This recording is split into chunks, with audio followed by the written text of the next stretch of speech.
আসসালামু আলাইকুম প্রিয় শিক্ষার্থী বন্ধুরা, আমি জসিমউদ্দিন বলছি। আজ আপনাদের সাথে আলোচনা করব বাংলাদেশের অর্থনীতির একটি প্রশ্ন। বাংলাদেশের পল্লী উন্নয়নের গুরুত্ব আলোচনা করো, অথবা বাংলাদেশে গ্রামীণ উন্নয়নে প্রয়োজনীয়তা বর্ণনা করো। শুরু করছি। ভূমিকা। বাংলাদেশের পল্লী উন্নয়নের গুরুত্ব অপরিসীম ও অনস্বীকার্য, কারণ এদেশে শতকরা প্রায় ৭৬ ভাগ লোক ৮৭,৩৩০টিরও অধিক গ্রামে বাস করে। বাংলাদেশের জাতীয় আয়ের অর্ধেকেরও বেশি কৃষি খাত থেকে আসে। তাই একথা নিঃসন্দেহ বলা যায়, বাংলাদেশের উন্নয়ন গ্রাম উন্নয়নের উপর নির্ভরশীল। নিম্নে বাংলাদেশের পল্লী উন্নয়নের গুরুত্ব আলোচনা করা হলো। ১ নাম্বার, কৃষি উন্নয়ন। কৃষি বাংলাদেশের অর্থনীতির মেরুদণ্ড। জাতীয় আয়ের সিংহভাগই কৃষি খাত হতে আসে। সুতরাং কৃষির উন্নয়ন বাংলাদেশের উন্নয়নের পূর্ব শর্ত। কিন্তু গ্রাম উন্নয়ন না হলে কৃষি উন্নয়ন সম্ভব নয়। এজন্য পল্লী উন্নয়ন অত্যন্ত গুরুত্বপূর্ণ। ২ নম্বর, শিল্প উন্নয়ন। বাংলাদেশের পল্লী উন্নয়ন দেশের শিল্প উন্নয়নকেও প্রভাবিত করে।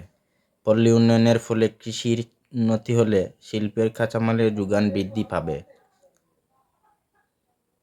ফলে দেশের শিল্প উন্নয়নের গতি ত্বরান্বিত হবে। ৩ নম্বর, জাতীয় আয় বৃদ্ধি। পল্লী উন্নয়নের মাধ্যমে কৃষির উন্নতি হলে দেশের মোট জাতীয় আয় বৃদ্ধি পাবে এবং জনসাধারণের জীবনযাত্রার মান বৃদ্ধি পাবে। প্রিয় শিক্ষার্থী, ৪ নম্বর হচ্ছে গ্রামীণ সম্পদের পূর্ণ ব্যবহার। পল্লী উন্নয়নের মাধ্যমে পল্লী অঞ্চলের অব্যবহৃত প্রাকৃতিক ও জনসম্পদকে সুষ্ঠুভাবে কাজে লাগানো সম্ভব। ৫ নম্বর হচ্ছে কর্মসংস্থান বৃদ্ধি।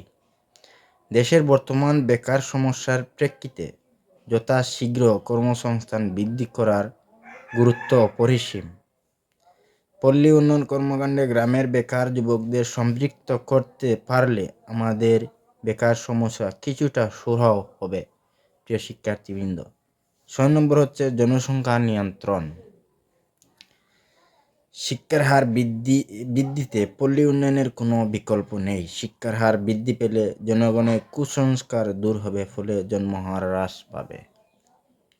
উপসংহারে বলা হয়, আলোচনার আলোকে আমরা একথা বলতে পারি যে বাংলাদেশের অধিকাংশ মানুষ গ্রামে বাস করে। সুতরাং দেশের উন্নয়নের জন্য গ্রামের উন্নয়নে কোনো বিকল্প নেই। তো বন্ধুরা, আশা করি সবাই ভালো আছেন। আজকের বারে এখানে ক্লাস সমাপ্ত। সবাইকে ধন্যবাদ। আসসালামু আলাইকুম।